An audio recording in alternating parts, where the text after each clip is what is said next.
Okay, so today I just wanted to read actually a book. It's called It Works by R.H.J. It's the famous little red book that makes all your dreams come true. It's a clear, definite, common sense plan of accomplishment. So I'm in my car and I'm listening to my audiobooks and, I kind of just felt like, why don't I record myself reading a book instead of me just listening to the book? Because sometimes I feel like I want to watch something. So then, yeah, I know I'm not the only one. So I decided I would read first this one because it's actually a really small book. It's only 12 pages and it's a really good one too. So let's get into it. It Works. All you joy would win must share it. Happiness was born a twin. By Byron. Oh, and by the way, I'm going to be reading right here to the side. Work with me. Okay. And that was a quote that was so weird, right? It wasn't really any English to me. All you joy would win must share it. Happiness was born a twin. By Byron. Send It Works to your friends. The author sent the manuscript of this book for criticism to a friend who returned it with the notation, "It works." This judgment, born of experience, was adopted as the title of the book. Copyright 1926, North Hollywood, California. Awesome. So yes, again, this is a concise, definite, resultful plan with rules, explanations, and suggestions for bettering your condition in life. If you know what you want, you can have it. The man who wrote this book is highly successful and widely known for his generosity and helpful spirit. He gives full credit for all that he has accomplished in mastering circumstances, accumulating wealth, and winning friends to the silent working out of the simple, powerful truth which he tells of in his work. He shows you here an easy, open road to a larger, happier life. Knowing that the greatest good comes from helping others, Knowing that the greatest good comes from helping others without expecting praise, the author of this work has requested that his name be omitted. What is the real secret of obtaining desirable possessions? Are some people born under a lucky star or other charm which enables them to have all that which seems so desirable? And if not, what is the cause of the difference in conditions which men live?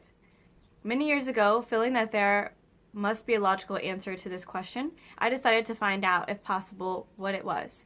I found the answer to my own satisfaction, and for years have given the information to others who have used it successfully.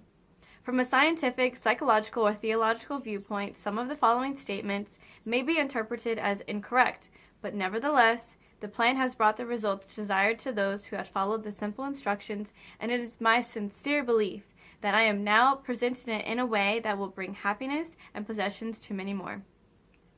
If wishes were horses, beggars would ride, is the attitude taken by the average man and woman in regard to possessions. They are not aware of a power so near that is overlooked, so simple in operation that it is difficult to conceive, and so sure in results that it is not made use of consciously or recognized as the cause of failure or success. Gee, I wish that were mine, is the outburst of Jimmy, the office boy, as a new red roadster goes by. And Florence, the telephone operator, expresses the same thought regarding a ring in the jeweler's window, while poor old Jones, the bookkeeper, during the Sunday stroll, replies to his wife, "Yes, dear, it would be nice to have a home like that, but it is out of the question. We have to continue to rent."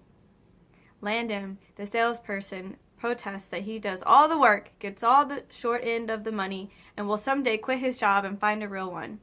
And President Bondum, in his private sanctum, voices a bitter tirade against the annual attack of hay fever. At home it is much the same. Last evening, father declared that daughter Marble Maybelle was headed straight for disaster, and today mother's allowance problem and other tiring affairs fade into insignificance as she exclaims, "This is the last straw! Robert's school teacher wants me to see me this afternoon. His reports are terrible, but I'm late for bridge now, so she'll have to wait till tomorrow." So goes the endless stream of expressions like these from millions of people in all classes who have no thought to what they really want and who are getting all that they are entitled to or expect. If you are of these millions of thoughtless takers or wishers and would like a decided change from your present condition, you can have it. But first you must know what you want. And this is no easy task. When you can train your objective mind, the mind you use every day, to decide definitely upon the things or conditions you desire, you will have taken the first big step in accomplishing or securing what you know you want. To get what you want is no more mysterious or uncertain than the radio waves all around you. Tune in correctly and you get a perfect result. But to do this, it is of course necessary to know something of your equipment and to have a plan of operation. You have within you a mighty power, anxious and willing to serve you, a power capable of giving you that which you earnestly desire. This power is described by Thomas J. Hudson, Ph.D., LL.D., author of The Law of Psychic Phenomenon, as your subjective mind. Other learned writers use different names and terms, but all agree that it is omnipotent. Therefore, I call this power Emmanuel, which means God in us. Regardless of the name of the great power or the conscious admission of a God, the power is capable and willing to carry to a complete and perfect conclusion very earnest desire of your objective mind, but you must be really in earnest about what you want. Occasional wishing or half-heartedly wanting does not form a perfect connection or communication with your omnipotent power. You must be in earnest, sincerely and truthfully, desiring certain conditions or things, material, mental, physical, or spiritual. Your objective mind and will are so vacillating that you usually only wish for things, and the wonderful, capable power within you does not function. Most wishes are simple vocal expressions. Jimmy, the office boy, gave no thought of possessing the red roadster. Landon, the salesman, was not thinking of any other job or even thinking at all. President Bondum knew he had hay fever and was expecting it. Father's business was quite successful, and Mother no doubt brought home first prize from that bridge party that day, but they had no fixed idea of what they wanted their children to accomplish and were actually helping to bring about the unhappy conditions which existed. If you are in earnest about changing your present condition, here is a concise, definite, resultful plan with rules, explanations, and suggestions. So this is the plan. Write down on paper, in order of their importance, the things and conditions you really want. Do not be afraid of wanting too much. Go the limit in writing down your wants. Change the list daily, adding to it or taking from it until you have it about right.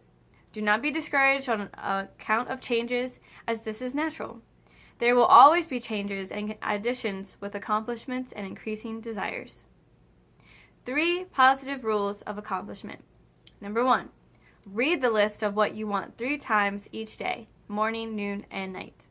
Number 2, think of what you want as often as possible.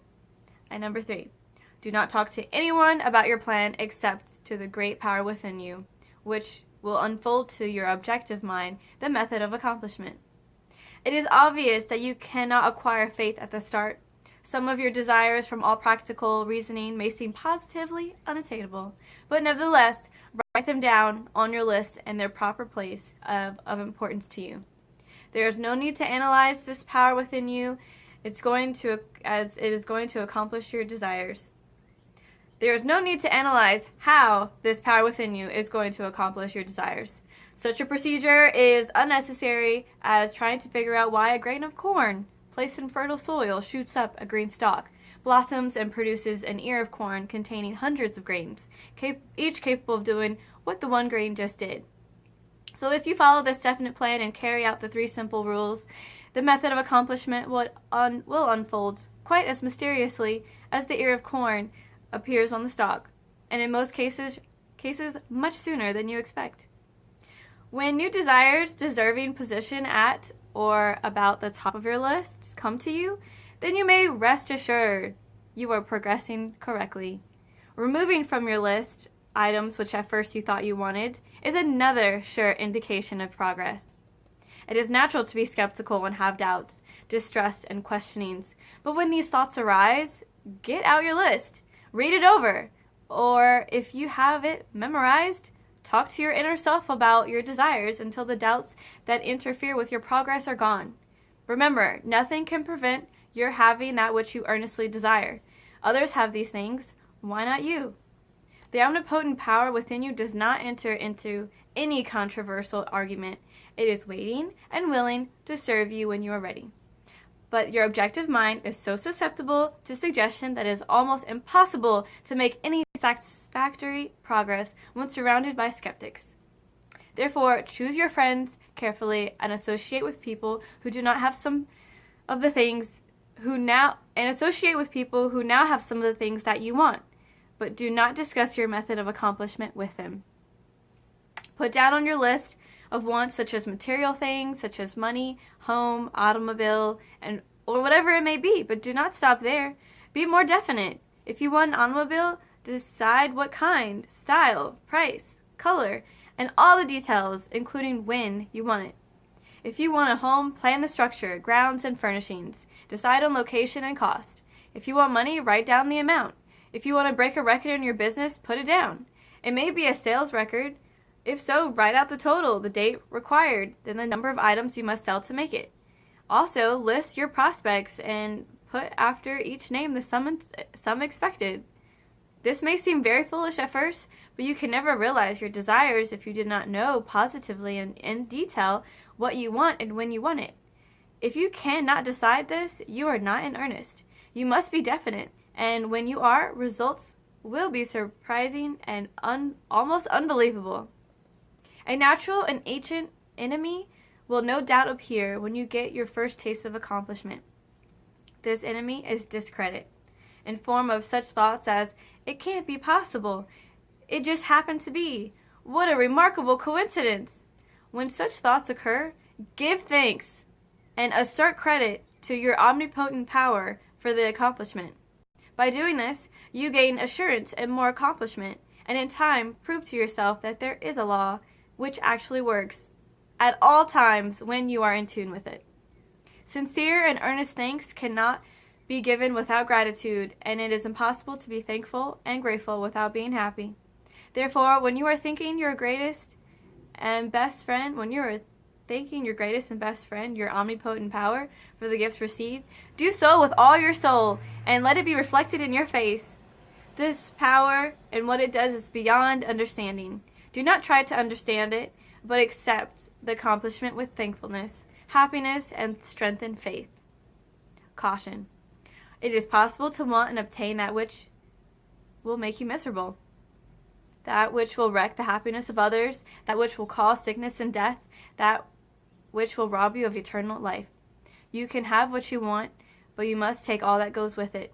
So in planning your wants, plan that which you are sure will give to you and your fellow men the greatest good here on earth, thus paving the way for that future hope beyond the pale of human understanding.